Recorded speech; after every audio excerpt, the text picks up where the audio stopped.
ಏರಿಕೆ ಮಾಡಿ ತತ್ತರಿಸುವಂತೆ ಹೇಳಿದರು. ರಾಜ್ಯ ಮಟ್ಟದ ಹೋಟೆಲ್ ಮಾಲೀಕರ ಸಂಘ ಜನ್ಮಗೊಂಡಿದ್ದು 1984ರಲ್ಲಿ. ಈ ಸಂಘವು ಜಿಲ್ಲಾ ಪದಾಧಿಕಾರಿ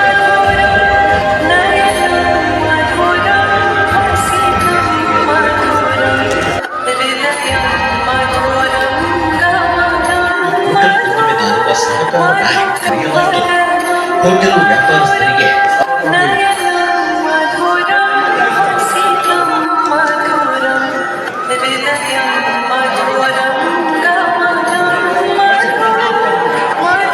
ಅಂತೇಳಿ ನಾನು ಬಿಜಾಪುರದವನು. ನಮ್ಮ ಗ್ರೂಪ್ ಹೆಸರು Shubhashri hospitality private limited. Karnataka hotel association ವತಿಯಿಂದ 20ನೇ ವರ್ಷದ ಈ ಕಾರ್ಯಕ್ರಮ ಬಹಳ ಅದ್ದೂರಿಯಾಗಿ ಮಾಡಿದ್ದಾರೆ. ಆಮೇಲೆ ವಿಶೇಷವಾಗಿ ಆತಿಥ್ಯ ರತ್ನ ಅವಾರ್ಡ್ಗಳನ್ನು ಬಹಳ ವಿಶೇಷವಾಗಿ ಅವರು ಪ್ರತಿಯೊಬ್ಬರನ್ನು ಚಾಲಿಸಿ ನಮ್ಮೆಲ್ಲರಿಗೆ ಇನ್ನಷ್ಟು ಮತ್ತಷ್ಟು ಕೆಲಸ ಮಾಡುವ ಹಾಗೆ ಒಂದು ಪ್ರೇರಣೆಯನ್ನು ಮಾಡಿದ್ದಾರೆ. ಈ ಕಾರ್ಯವನ್ನು ಮಾಡಿದ GK ಶೆಟ್ಟಿ ಅಧ್ಯಕ್ಷರಾದಂಥ ನಿರ್ವಹಿಸಿದ್ದು ಮತ್ತು ಮಾನ್ಯನೀಯ ನಮ್ಮ ರಾಜ್ಯದ ನೆಲವೆತ್ತ ರಾಜ್ಯಪಾಲರು ಸ್ವಾಮೀಜಿಯವರು ಎಲ್ಲರೂ ಬಂದು ಆಶೀರ್ವಾದ ಮಾಡಿ ನಮಗೆ ಇನ್ನಷ್ಟು ಮತ್ತಷ್ಟು ಶಕ್ತಿಯನ್ನು ಕೊಟ್ಟಿದ್ದಾರೆ. ಇದೇ ರೀತಿ ಈ ಕಾರ್ಯಗಳನ್ನು ಹೋಟೆಲ್ ಉದ್ಯಮವನ್ನು ಉತ್ತರೋತ್ತರ ಬೆಳೆಸಲಿಕ್ಕೆ ನಾವು ಪ್ರಯತ್ನ ಮಾಡ್ತೇವೆ ಅಂತ ಹೇಳಲಿಕ್ಕೆ ಇಷ್ಟಪಡ್ತೀವಿ. ನಿಮ್ಮದು ಎಷ್ಟು ಬ್ರಾಂಚ್ ಇದೆ? ನಮ್ಮದು ಇಡೀ ದೇಶದಲ್ಲಿ ಕರ್ನಾಟಕ, ಮಹಾರಾಷ್ಟ್ರ ಮತ್ತು ಛತ್ತೀಸ್ಗಢದಲ್ಲಿ 22 ಬ್ರ್ಯಾಂಚ್ಗಳು ಅಣ್ಣ ಇಡ್ಲಿ ಹೆಸರಲ್ಲಿ ನಾವು ರನ್ ಮಾಡ್ತಾ ಇದ್ದೆವು. ನಾನು ಮತ್ತು ನನ್ನ ಆತ್ಮೀಯ ಸ್ನೇಹಿತರಾದ ಪ್ರಶಾಂತ್ ಶೆಟ್ಟಿ ಇಬ್ಬರು ಪಾರ್ಟ್ನರ್ ಆಗಿ ಈ ಕೆಲಸ ಮಾಡ್ತಾ ಇದ್ದೆವು. ಭಾಳ ಅದ್ಭುತವಾಗಿ ಎಲ್ಲ ರೆಸ್ಪಾನ್ಸ್ ಇದೆ. ನಮ್ಮ ಸೌತ್ ಇಂಡಿಯನ್ ಫುಡ್ಗೆ ಇಡ್ಲಿ, ದೋಸೆ, ವಡೆಗೆ ಅಂದರೆ ಭಾಳ ಉತ್ತರ ಭಾರತದಲ್ಲಿ ಭಾಳ ಅಂದರೆ ಭಾಳ ಡಿಮ್ಯಾಂಡ್ ಇದೆ. ಹಾಗಾಗಿ ಇದು ಮಾಡಲಿಕ್ಕೆ ನಮಗೂ ಭಾಳ ಸಂತೋಷ ಅನಿಸ್ತಾ ಇದೆ. ಇಂಥ ಒಂದು ಕಾರ್ಯಕ್ರಮಕ್ಕೆ ನಮಗೆಲ್ಲರಿಗೂ ಭಾಳ ಉತ್ಸಾಹದಿಂದ ಭಾಗವಹಿಸಲಿಕ್ಕೆ ಅವಕಾಶ ಮಾಡಿಕೊಟ್ಟ ಕರ್ನಾಟಕ ಹೋಟೆಲ್ ಅಸೋಸಿಯೇಷನ್ ತುಂಬ ಧನ್ಯವಾದಗಳನ್ನು ಹೇಳಿ. ನನ್ನ ಹೆಸರು ಶಾಂತೇಶ್ SK ಅಂತೇಳಿ. ನಮ್ಮ ಕಂಪನಿ ಹೆಸರು Shubhashri hospitality private limited. Thank you sir. Kodagu ಜಿಲ್ಲಾ ಹೋಟೆಲ್ ಅಸೋಸಿಯೇಷನ್ನ ಮಾಜಿ ಅಧ್ಯಕ್ಷ ಹಾಗೂ ಕೊಡಗು ಜಿಲ್ಲಾ ಚೇಂಬರ್ ಆಫ್ ಕಾಮರ್ಸ್ನ ಅಧ್ಯಕ್ಷನಾಗಿ ಕೆಲಸ ಮಾಡ್ತಾ ಇದ್ದೀನಿ. ಈಗಾಗಲೇ 30 ವರ್ಷದಿಂದ ಈ ಹಾಸ್ಪಿಟಾಲಿಟಿ ಇಂಡಸ್ಟ್ರಿಯಲ್ಲಿ ನಾವು ಕಾರ್ಯನಿರತವಾಗಿ ಕೆಲಸ ಮಾಡ್ತಾ ಇದ್ದೀವಿ. ಈ ಒಂದು ಪ್ರಶಸ್ತಿ ಬಂದಿದ್ದು ತುಂಬ ಖುಷಿ ತಂದಿದೆ.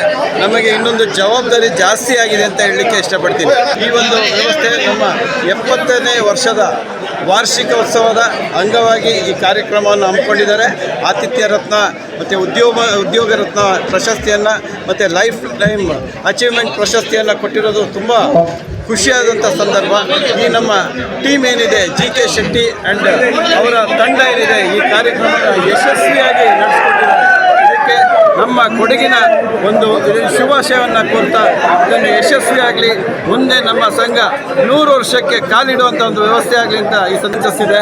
ವೀರಭೂಮಿ ಅಂತ ಇದೆ, ಕೊಡಗು ಪ್ಲಾಜಾ ಅಂತ ಇದೆ, ಕನಿಕಾ ಇಂಟರ್ನ್ಯಾಷನಲ್ ಕುಶಾಲನಗರದಲ್ಲಿದೆ. ಈ ಒಂದು ವ್ಯವಸ್ಥೆಯನ್ನು 30 ವರ್ಷದಿಂದ ನಡ್ಸ್ಕೊಂಡು ಬರ್ತಾ ಇದ್ದೀವಿ. ಗ್ರಾಹಕರಿಗೆ ಏನು ಅನುಕೂಲ ಬೇಕು ಮತ್ತು ಪ್ರವಾಸೋದ್ಯಮ ಭಾಗ್ಯಲಕ್ಷ್ಮಿ ಇಂಡಸ್ಟ್ರಿ ಚೇರ್ಮನ್ ಅವರ ಮೇಲೆ ಬರಬೇಕು, ಅದರ ಜೊತೆಗೆ ಶೇಖರ್ ನಾಯ್ಡು ಅವರು ಬರಬೇಕು. ನಾವು ಮಾಡ್ತಾ ಇದ್ದೀವಿ ಅಂತ ಹೇಳಲಿಕ್ಕೆ. ನನ್ನ ಹೆಸರು BR ನಾಗೇಂದ್ರ ಪ್ರಸಾದ್ ಅಂತ, ಕೊಡಗಿಂದ ಬಂದಿದ್ದೀನಿ.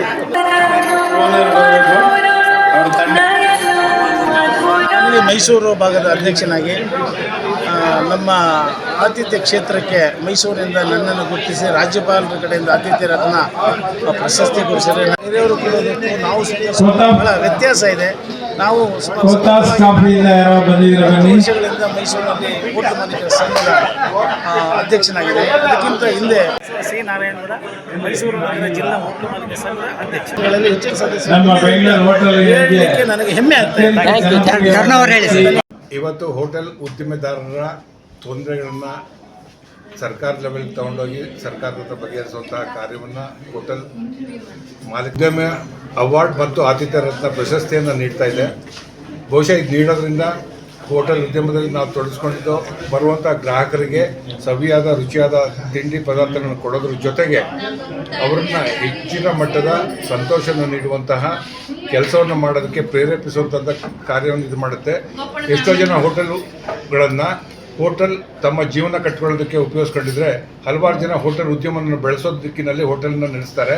ಆದರೆ ಹೋಟೆಲನ್ನು ನಡೆಸಿಕೊಂಡು ತಮ್ಮ ಸಾಮಾಜಿಕ ಜವಾಬ್ದಾರಿಯನ್ನು ನಿರ್ವಹಿಸೋದಕ್ಕೂ ಕೂಡ ಇವತ್ತು ಒಂದು ಗುರುತಿಸಿ ಸನ್ಮಾನಿಸುವಂಥ ಕೆಲಸವನ್ನು ಕರ್ನಾಟಕ ಸ್ಟೇಟ್ ಹೋಟೆಲ್ಸ್ ಅಸೋಸಿಯೇಷನ್ ಮಾಡಿದೆ. ಈ ಮೂಲಕ ಹೋಟೆಲ್ ಉದ್ದಿಮೆಯನ್ನು ಇನ್ನಷ್ಟು ಎತ್ತರಕ್ಕೆ ತೆಗೆದುಕೊಂಡು ಹೋಗುವಂತಹ ಹೋಟೆಲ್ ಉದ್ಯಮಿದಾರರಿಗೆ ಪ್ರೇರೇಪಿಸುವಂಥ ಕಾರ್ಯವನ್ನು ಇವತ್ತು ಸಂಘ ಮಾಡಿದೆ. ಇದೆಲ್ಲದಕ್ಕೆ ನಾವು ಹೋಟೆಲ್ ಉದ್ಯಮಿದಾಗಿ ನನ್ನನ್ನು ರೆಕಗ್ನೈಸ್ ಮಾಡಿದ್ದಕ್ಕೆ ಹೋಟೆಲ್ ಸ್ಟೇಟ್ ಅಸೋಸಿಯೇಷನ್ಗೆ ನಾನು ನನ್ನ ಕೃತಜ್ಞತೆಯನ್ನು ಸಲ್ಲಿಸ್ತೇನೆ. ನಾನು ಗೋಪಿನಾಥ್, ಶಿವಮೊಗ್ಗ ಜಿಲ್ಲಾ ಹೋಟೆಲ್ ಮಾಲೀಕರ ಸಂಘದ ಕಾರ್ಯದರ್ಶಿಯಾಗಿ ಕಾರ್ಯನಿರ್ವಹಿಸ್ತಾ ಇದ್ದೀನಿ. ವ್ಯಕ್ತಿಗೂ ಕೂಡ ಅವನ ಶ್ರಮಕ್ಕೆ ಆ ಫಲ ಸಿಗಬೇಕು ಅನ್ನುವಂಥ ದೃಷ್ಟಿ ಇಟ್ಕೊಂಡು ನಮ್ಮನ್ನು ಆಯ್ಕೆ ಮಾಡಿದ್ದಾರೆ ಮತ್ತು ರಾಜ್ಯಪಾಲರ ಹಸ್ತದಲ್ಲಿ ಈ ಒಂದು ಪ್ರಶಸ್ತಿ ವಿತರಣೆ ಮಾಡಿದ್ದು ಅತ್ಯಂತ ಸಂತೋಷದ ಸಂಗತಿ. ಮತ್ತು ನಮ್ಮ ಉದ್ಯಮ ತುಂಬ ಕಷ್ಟದ ಉದ್ಯಮ ಇರುವುದರಿಂದ ಅದರಲ್ಲಿ ತುಂಬ ಕಷ್ಟಪಟ್ಟಂಥ ವ್ಯಕ್ತಿಗಳನ್ನು ಇವತ್ತು ಆಯ್ಕೆ ಮಾಡಿದ್ದಾರೆ. ಆ ಕಷ್ಟದಿಂದ ಎತ್ತರಕ್ಕೆ ಹೋದಂಥ ವ್ಯಕ್ತಿಗಳನ್ನು ಆಯ್ಕೆ ಮಾಡಿದ್ದಾರೆ. ಎಲ್ಲ ಒಂದು ಕಾರ್ಯಕ್ರಮ ಈ ಆತಿಥ್ಯ ರತ್ನವನ್ನು ಏನು ನೀಡಿದ್ದಾರೆ, ಈ ನೀಡಿದ್ದರಿಂದ ಹೋಟೆಲ್ ಉದ್ಯಮಕ್ಕೆ ಒಂದು ಕೀರ್ತಿ ಜಾಸ್ತಿ ಆಯಿತು.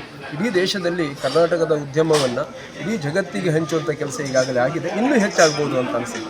ಯಾಕಂದರೆ ನನ್ನಂಥ ಒಬ್ಬ ಸಾಮಾನ್ಯ ಹೋಟೆಲವನ್ನು ಆ ಕಾರ್ಯವನ್ನು ನೋಡಿ, ಕಷ್ಟವನ್ನು ನೋಡಿ, ಆ ಕಷ್ಟದಲ್ಲಿ ಪಡೆದಂಥ ಕಥೆ ಇದೆಯಲ್ಲ, ಆ ಕಥೆಯನ್ನು ಹೊರಗೆ ಹಾಕುವಂಥ ಕೆಲಸ ಇವತ್ತು ಕರ್ನಾಟಕ ರಾಜ್ಯ ಹೋಟೆಲ್ ಸಂಘ ಮಾಡಿದೆ. ಧನ್ಯವಾದನ ಸಮರ್ಪಣೆ ಮಾಡ್ತೇನೆ. ಯಾಕಂದರೆ ಎಲ್ಲೇ ಇರುವಂಥ ಹುಬ್ಬಳ್ಳಿಯಲ್ಲಿ ಆ ಹುಬ್ಬಳ್ಳಿ ಒಂದು ಮೂಲೆಯಲ್ಲಿ ಇರುವಂಥ ಅಂಗಡಿಯನ್ನು ಗುರುತು ಮಾಡಿ, ಆ ಮಾಲಕರನ್ನ ಗುರುತು ಮಾಡಿ ಅವರ ಶ್ರಮವನ್ನು ಕಂಡು ಹಿಡಿದಿದ್ದಾರೆ. ಅವ್ರು ನಮಗೆ ಗೊತ್ತೇ ಇಲ್ಲ, ಇದು ನಾವು ಆಯ್ಕೆ ಆಗೋದನ್ನು ನಮ್ಗೆ ಗೊತ್ತೇ ಇಲ್ಲ. ನಮಗೆ ಕೊನೆಗಳಿಗೆಯಲ್ಲಿ ನೀವು ಇದಕ್ಕೆ ಆಯ್ಕೆ ಆಗಿದ್ದಾರೆ ಅಂತ ಹೇಳಿದರೆ ನಂಬಲಿಕ್ಕೆ ಸಾಧ್ಯ ಇಲ್ಲ. ಆ ರೀತಿಯ ಒಂದು ಆಯ್ಕೆ ಪ್ರಕ್ರಿಯೆ ಇವ್ರದ್ದು ಅಂದರೆ ನಿಷ್ಕಲ್ಮಶವಾದ ಒಂದು ಪ್ರೀತಿ ಮತ್ತು ಆ ಕೆಲಸದ ಗುರುತನ್ನು ಅವರು ಮಾಡಿದಾರಲ್ಲ, ಅವರಿಗೆ ನಾನು ವಿಶೇಷ ಧನ್ಯವಾದವನ್ನು ಸಂಘದವರಿಗೆ ಹೇಳ್ತೇನೆ. ಹರಿಪ್ರಿಯ ಮತ್ತು ಹರ್ಷ ಫಾಸ್ಟ್ ಫುಡ್ ಹುಬ್ಬಳ್ಳಿ. ಸುಧಾಕರ್ ಶೆಟ್ಟಿ, ಹರಿಓಂ ಸುಧಾಕರ್ ಹೇಳ್ತಾರೆ. Okay sir. 20ನೇ ವರ್ಷದ ಈ ಸವಿ ದಿನದಂದು ಕರ್ನಾಟಕ ಹೋಟೆಲ್ ಸಂಘ KPHR ಅಧ್ಯಕ್ಷರು ನಮ್ಮ ಗೋಪಾಲ್ ಶೆಟ್ಟಿ ಅವರ ಮುಂದಾಳತ್ವದಲ್ಲಿ ಒಳ್ಳೆಯ ಒಂದು ಸಮಾರಂಭ. ಹಿರಿಯರಿಗೆ ಗೌರವಿಸುವುದು, ಹಿರಿಯರಿಗೆ ಅಭಿನಂದಿಸುವುದು, ಬಂದವರಿಗೆಲ್ಲ ಆತಿಥ್ಯವನ್ನು ಭಾಳ ಪ್ರಮಾಣವಾಗಿ ಮಾಡುವುದು ಈ ಹೋಟೆಲ್ ಅವರ ಎಲ್ಲರ ಈ ಕರ್ತವ್ಯ ಆಗಿದ್ದರಿಂದ ಭಾಳ ಒಳ್ಳೆಯ ರೀತಿಯಲ್ಲಿ ಭಾಳ ಸಮಂಜಸವಾಗಿ ಈ ಕಾರ್ಯಕ್ರಮ ನಡೆಯಿತು. ಮುಂದಿನ ಉದ್ದೇಶದಿಂದ ಮಾಡಿದಂಥ ಈ ಕಾರ್ಯಕ್ರಮ ಮುಂದಿನ ದಿನಗಳಲ್ಲಿ ಯುವ ಮಕ್ಕಳಿಗೆ ಭದ್ರ ಬುನಾದಿಯಾಗಿ ಅವರ ಏನು ದಾರಿಯನ್ನು ತುಂಬ ಕಷ್ಟದ ದಾರಿ, ಹೋಟೆಲ್ ತುಂಬ ಕಷ್ಟ ಅದು. ಇದು ಭಾಳ ಸುಲಭ ಆಗಬೇಕಾದ್ರೆ ಭಾಳ ಕರುಣೆಯಿಂದ ಗ್ರಾಹಕರು ಮತ್ತು ಕಾರ್ಮಿಕರು ದೇವರಂತ ನಡೆದರೆ ದಾರಿ ಭಾಳ ಸುಗಮ ಆಗುತ್ತೆ.